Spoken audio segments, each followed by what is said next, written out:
Hello, Global Issues class. Dr. Maiden here, and I am giving you what was going to be our workshop day where we would be in the computer lab talking about sources of data. Today it's going to be a lecture, a video lecture where I'm going to talk to you about public access data sources, how to use them, where to find them, etc. All right, so stay tuned.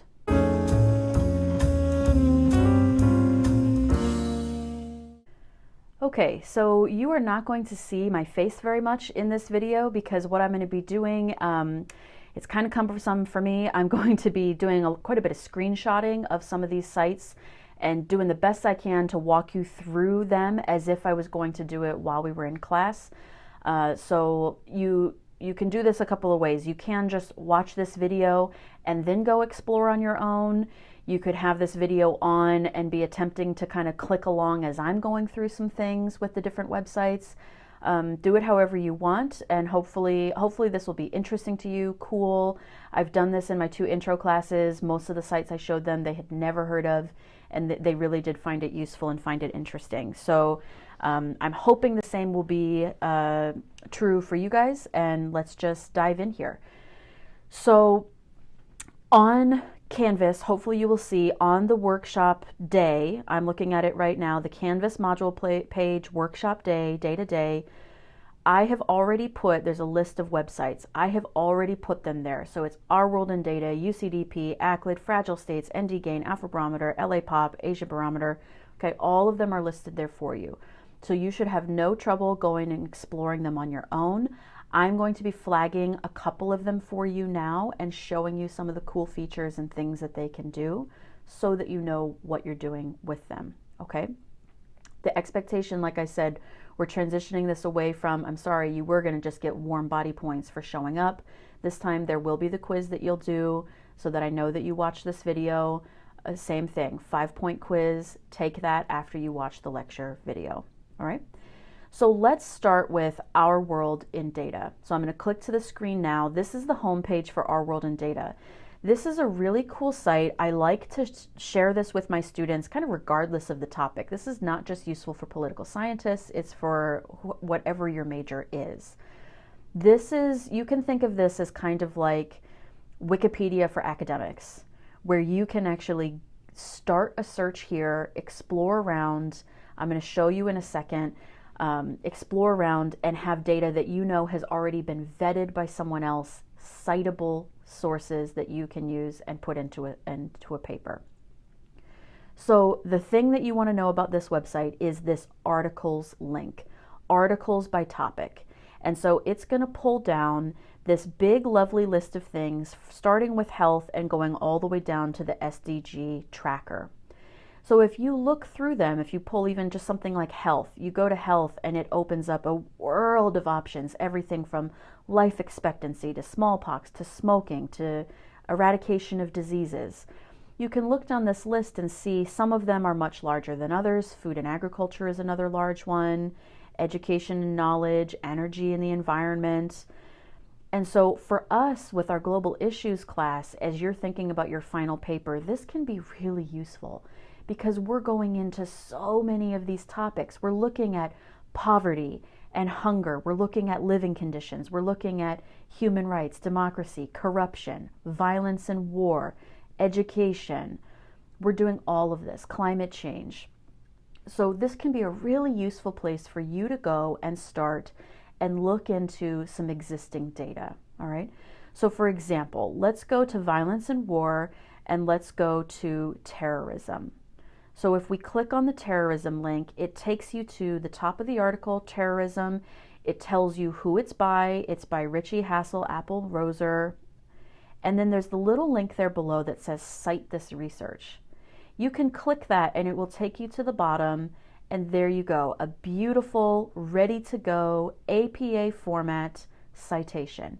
You can lift this, copy and paste it into a paper, and use anything that they have here in your research, okay? But if we go back up to the top here, you can see just all of the different things they've already researched and collated for you. So they have a summary. Whatever you're interested in, you can jump to the section. So the first thing it does is it explains what is terrorism. It gives definitions, it gives criteria. We keep scrolling down, and then you get into some of the really interesting things that this site has to offer. In particular, infographics, customizable infographics. So for you, if you're wanting to do a project on terrorism, here's this first thing here: terrorism deaths globally, how many people are killed by terrorists worldwide. You can look at this infographic. Not only can you do it over time, you see this one has a play button. So you can play it over time, and you can look at the impact. This is going to be a really boring one because I haven't picked a country yet. It's just showing us the impact of the world. But what you can do with this is you can customize it. So if you're wanting to look at deaths from terrorism and you're wanting to compare, let's say you're going to compare 3 countries. So let's pick the United States, let's do death by terrorism in Afghanistan, and let's do death by terrorism in the Philippines. So we have US, Afghanistan, Philippines. We're going to take world off.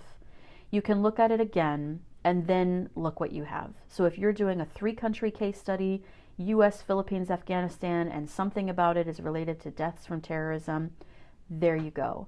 And all you have to do is go to the download link. You can download this image, save it as a PNG, save it as an SVG, and pop it right into a paper.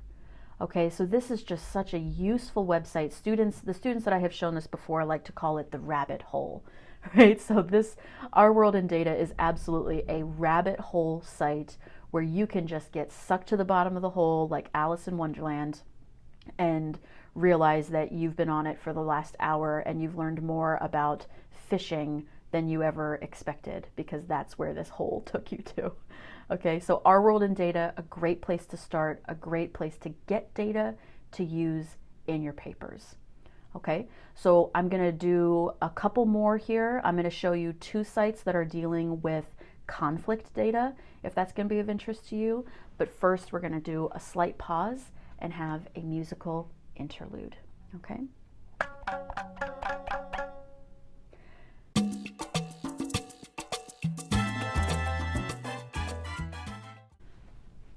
Okay, so we're back and we are going to be looking at UCDP.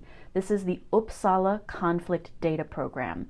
This is run out of the Department of Peace and Conflict Research out of Uppsala University, which is in Sweden. All right, so I'm going to flash up to the screen now. This is what one of the ways that you can access it. This is what you're going to see on the home screen of the website. This is a really cool, very interactive website. I'm currently in countries in conflict view, and so you can scan over any country here. So for example, we could do Yemen, right? We could scan over Yemen, click on Yemen, and then it's going to take us to a really detailed look at everything to do with types of death, types of violence in Yemen. So you have here, all of this again is customizable for you to look at. If you're wanting to look at just state-based violence, one-sided violence, you can click any of these off that you want to limit the scope of what you're looking at. Then you can scroll down. They've geocoded the data for you. So wherever these circles are, that's actually floating over the regional area where these conflicts are happening. And you can keep scrolling down here and you get a lovely summary. So the summary is explaining to you everything that's going on. There's all kinds of links that they do within the website where you can get more information on the different types of conflict that are happening, what's been going on, timeline information, okay? So you can do this up at the search bar at the top. You can search by country, you can search by conflict. If we're wanting to do something like, in a couple of days, we're going to learn more about Boko Haram. So I could search by Boko Haram, and it's going to pull up information related to only that conflict. So here we go. So here, this is taking us to, it took us to the IS page, but we can scroll down here and learn more about it, because now Boko Haram has officially linked themselves with IS. But we can see on this map anything that's going on here in Nigeria. We see this big number. That is the Boko Haram activity, right? So this is another very useful source, a very useful site. This is one view. You can do the countries in conflict view. You can also do fatalities view. And so this is going to be showing you a very different view. And again, all of this is able, you can go in and look at this in more detail, drill down to these areas where the conflicts are. The other thing I want to flag on this site for you is the fact that you can go to the About page. So if you go to the About page, this takes you outside to the Department of Peace and Conflict Research site. And here, things that are really useful that I want to flag for you are things like the publications, the charts, graphs, and maps. They have some of these prepared for you already that you can use. So if we just go to publications, again, this can be a really great place for you to find research. So whether you want to use any of their bulletins, any of their papers, but you can go through here and look. So for example, in 2018, here's an article all ready to go for you, all about organized violence, 1989 to 2017. You could look at something like issues and actors in African non-state conflicts, right? So they're showing you this is the research we've already published using this data. You could start there to be looking around and finding something interesting that you would want to use in your own paper, right? So that's Uppsala. Feel free to take a look at it, explore around. The next one I want to show you then is called ACLID. This is similar. It's also conflict and fatalities data. So this is, the acronym is the Armed Conflict Location and Event Data Project. My God, I hate acronyms. I hate acronyms. But it's the world we live in, people. So this is ACLID, Armed Conflict Location and Event Data Project. This again is a very cool website. What's unique about this compared to Uppsala, which is focusing more on two-sided conflict, one-sided conflict, state conflict, ACLID goes even lower to the ground in terms of showing things like riots, violence against civilians, explosions, remote violence, so things like drone bombings, battles. So again, you can go here and look at numbers of events, number of fatalities. If you go to the dashboard, that's going to take you to where you can do all the customizing and exploring that you want to look at these different issues. So you can be looking at event date, the event date, event type, region, right? So if we're wanting to just look in the Caribbean, we'll apply a filter to just look in the Caribbean.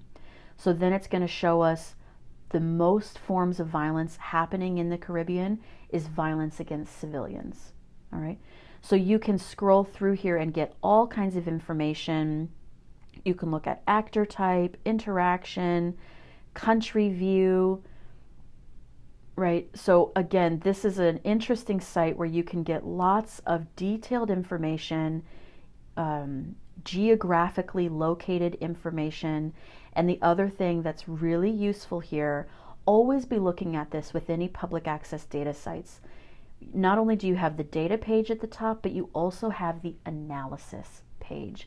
This is gold for students because they're providing ready to go infographics, regional overviews, analysis.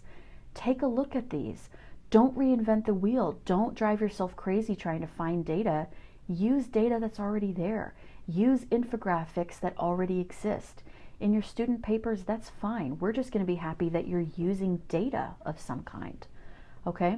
So those are two sites for you where you can be finding conflict-related data that are looking at different levels. UCDP is a little bit more mid-level data, and then ACLID is getting us that much closer to the ground and closer to the side of civilians, looking at things like riots and protests as well. So hopefully those are interesting for you.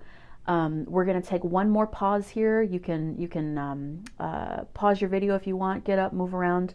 One more pause. I have a couple more I'm going to show you quickly, and then we'll be done with this video. All right? I'll be right back with you in a second.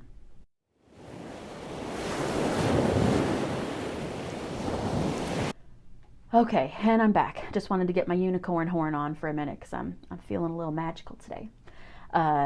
please bear with me. I'm trying to make this for you, right? We're doing it for the kids. This is supposed to be funny. Anyway, you're not going to see the horn much because we are going to be going back into the screenshotting view. So this one is called Fragile States Index, all right? This is another really interesting website. It's going to be pulling together a lot of what we've been talking about in terms of things like poverty, hunger, weak institutions, rule of law, all of these different factors, economic indicators. You can go here to this website. Every country in the world is given a score and then is indexed in terms of their fragility. So we can go to indicators here and look at, these are all the indicators: cohesion indicators, economic, political, social, and cross-cutting. So for example, economic indicators can be something like human flight. So imagine the score of a place like South Sudan, where you're having human flight, not only flight from conflict, but flight from things like environmental challenges, famine, human flight. That can make a state very fragile. Brain drain. If we know what brain drain is, we talked about that in our migration lecture, the idea of, in the case of Russia, right? Russia is not only one of the countries, the largest destination countries for migrants, it's also top 3 of the list of people leaving Russia. Who do you imagine are the people most readily leaving Russia? It's highly educated people, upper middle class people looking for new opportunities, and they're leaving Russia. That's brain drain, right? Chemists, engineers, doctors. Brain drain can be very destabilizing for a country as well. So all of these indicators come together: state legitimacy, rule of law, demographic pressures, how many refugees are in your country. All of these come together to give countries a index. So you can see here, I'm going to pop up the picture of the world. It goes from sustainable to alert status. This map should not be familiar to most of us. This looks pretty darn similar if we're thinking in terms of our Marxism lecture where we talked about world systems theory, if we're talking about corruption index, if we're talking about democracy index. It's no surprise that the same countries that always get to be green or blue or purple, and the same countries that are always red or orange, keep coming up. That there should be no mystery here. The challenges that we've talked about of why some of these countries are more fragile than others. But this is another site where you can get interesting analysis material. If you're wanting to compare countries, you're wanting to look at trends over time, maybe you're wanting to look at a country that's doing better or a country that is backsliding a bit. Interestingly, if we look at this, highlights of the years most worsened, look who made the list this year. The United Kingdom. We're going to be talking about that in a couple of weeks here when we talk about the fact that Brexit has been incredibly destabilizing for the country. There is fragility there that was not there before. They are the most worsened this year. They've made the list. Okay, that could be an interesting paper topic as well. So that's a useful site for you to take a look at, Fragile States Index. The last one I'm going to do here, because I don't want this video to get too obscenely long, you can take a look at the others. The 3 others, the barometer ones, those are all public opinion sites. Really cool, worthwhile. The one that I'm most familiar with and the one that I think is the coolest and the most interactive is Afrobarometer. So that's public opinion data for the African continent. Very cool. Very user-friendly and interactive. Take a look at it.